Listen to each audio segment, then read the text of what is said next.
Mesdames et messieurs, nous sommes aujourd'hui réunis pour la cérémonie commémorative en hommage à Méliné et Missak Manouchian, ainsi que pour la cérémonie de dénomination du square qui portera désormais leur nom. Nous remercions les enfants de l'école OPEC pour leur interprétation du chant des partisans.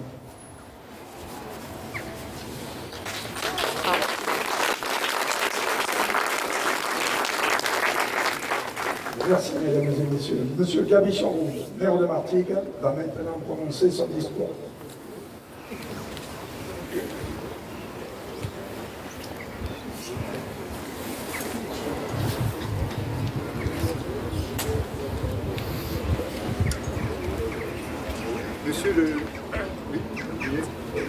Monsieur le maire honoraire de la ville de Grasset, conseiller départemental du Cher, Monsieur le représentant de l'association des Arméniens du pays de Martigues, cher Grégoire, Monsieur le représentant du Parti communiste, cher Axel Samuel, Mesdames et Messieurs les élus ici présents, Mesdames et Messieurs en vos titres et fonctions, Mesdames et Messieurs, chers amis, c'est avec une émotion palpable, vive et sincère, que nous sommes réunis aujourd'hui pour inaugurer cet espace qui portera désormais les noms de Missak et Méliné Manouchian. Nous nous saisissons ainsi de ce temps historique exceptionnel qui se déroule en ce moment même à Paris dans le cadre de la cérémonie d'entrée au Panthéon de Missak et Méliné. Ce temps mémoriel restera pour nous toutes et tous un fait majeur pour notre pays. Depuis de trop longues années, la résistance est méprisée et cachée par nos républiques qui pourtant lui doivent tant. Avec la panthéonisation de Missak et Méliné, la République corrige ainsi enfin, non pas simplement un oubli, mais bien une erreur grossière. Les Manouchians au Panthéon, c'est aussi le résultat d'une lutte politique intense, portée par nos camarades communistes, par la communauté arménienne, mais également par des élus d'obédiences politiques diverses et républicaines, qui avec courage et sincérité se sont associés à ce combat, juste que nous avons toujours soutenu. Qu'ils en soient infiniment remerciés. Cette démarche transpartisane aura donc permis de mettre en avant l'histoire des martyrs de l'affiche rouge, de favoriser leur héritage, de reconnaître définitivement le sacrifice qui a été le leur au nom de la France et au nom de notre liberté. Car Missak Manouchian reste inséparable de ses camarades qui, avec lui, furent fusillés le 21 février 1944 au Mont-Valérien. Au souvenir de ces 22 hommes, nous voulons y associer, bien sûr, celui d'Olgan Bansi, membre du groupe Manouchian,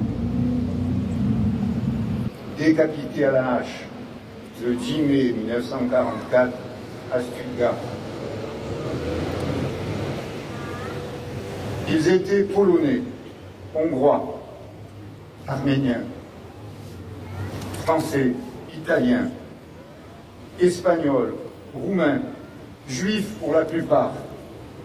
Ensemble, ces 23 héros ont fait preuve d'un courage et d'une bravoure hors du commun. Ils auront accompli des actions spectaculaires qui ont grandement affaibli l'occupant. Ils auront défendu avec vigueur une certaine idée de la France. Cette France des Lumières, cette France révolutionnaire et républicaine, cette France patrie des droits de l'homme et du citoyen, cette France des usines et du Front populaire, cette France qui refusait de se soumettre, cette France dont on peut dire qu'elle fut un véritable conservatoire universel de la liberté dans ces terribles moments de guerre. Missak Manouchian, l'ouvrier poète, aimait la vie tout comme il aimait sa tendre Méliné. Il partageait son militantisme au sein du Parti communiste français, son goût de la justice et du progrès. Méliné qui demeurera, pour reprendre les mots d'Aragon, dans la beauté des choses. Avec les 23 de la fiche rouge, avec Méliné, sous l'étendard de Missak Manouchian, c'est donc l'ensemble de la résistance, issue du mouvement ouvrier et communiste, qui reçoit enfin l'hommage tant mérité de la nation, nous renvoyant ainsi à notre propre histoire locale, au destin tragique de nos héros exécutés dans la clairière du Fenouillet.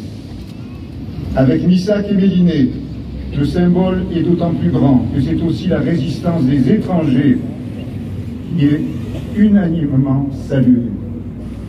Missak l'Arménien, Missak l'apatride, Missak à qui la nationalité française fut refusée par 2 fois.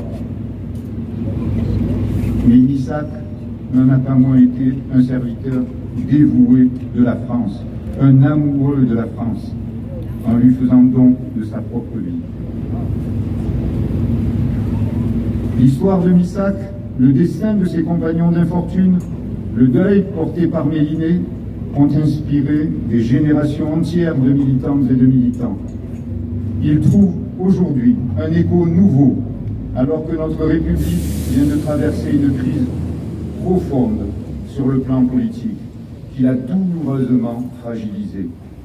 La récente loi immigration, bien que largement censurée par le Conseil constitutionnel, a montré combien la haine de l'étranger pouvait encore gangréner notre pays. Elle a aussi mis en évidence la fragilité des digues républicaines censées nous protéger depuis la libération de notre pays.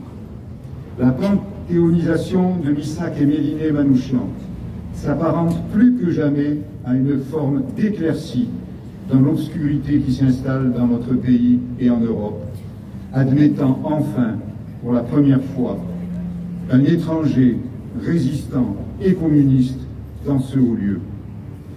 À nous de rappeler sans cesse, comme certains ont pu le faire avec force ces derniers jours, que l'entrée de Missak et Méliné est l'affaire de la République tout entière.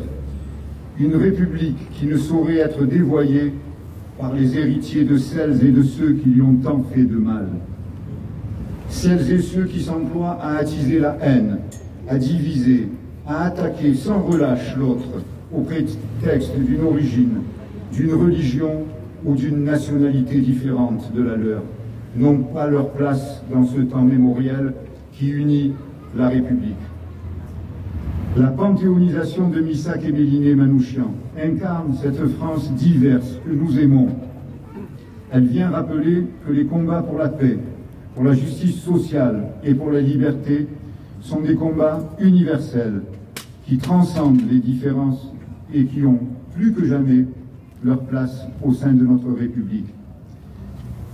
Plus que mes mots, ce sont ceux des poètes qui permettent, avec plus de justesse et de lyrisme, de traduire ce que nous ressentons aujourd'hui. Ceux de Paul Éluard, extraits de son poème « Légion », n'ont rien perdu de leur éclat. Si j'ai le droit de dire en français aujourd'hui, ma peine et mon espoir, ma colère et ma joie, si rien ne s'est voilé définitivement de notre rêve immense et de notre sagesse, c'est que ces étrangers, comme on les nomme encore, croyaient à la justice, ici-bas et concrète. Ils avaient dans leur sang le sang de leurs semblables. Ces étrangers savaient quelle était leur patrie. Que ces mots puissent nous inspirer et inspirer les nouvelles générations qui le sont, je pense, déjà. Qu'ils puissent faire triompher les principes humanistes sur toutes les formes d'obscurantisme. Qu'ils puissent nous accompagner dans nos actions quotidiennes pour ne pas les oublier. Continuons à préserver la mémoire de Missak et Méliné, ces survivants du génocide arménien qui trouvèrent refuge en France et qui étaient liés par leurs idéaux et par leur amour. Qui n'hésitèrent pas non plus à s'engager dans la résistance au sein des francs-tireurs, partisans de la main-d'œuvre immigrée, au service de la France et de sa dignité. C'est le but que nous poursuivons à travers cette cérémonie. mémoration du soir Méliné et Missak Manouchian, en pensant à leurs compagnons également.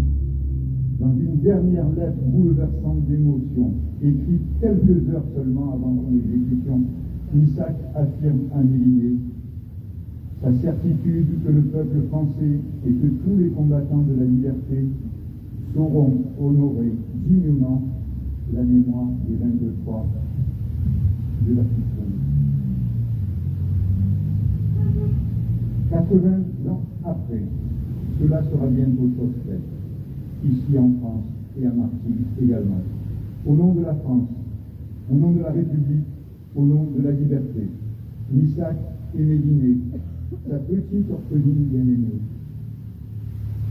trouveront enfin refuge auprès des grands noms de notre nation. Merci pour eux.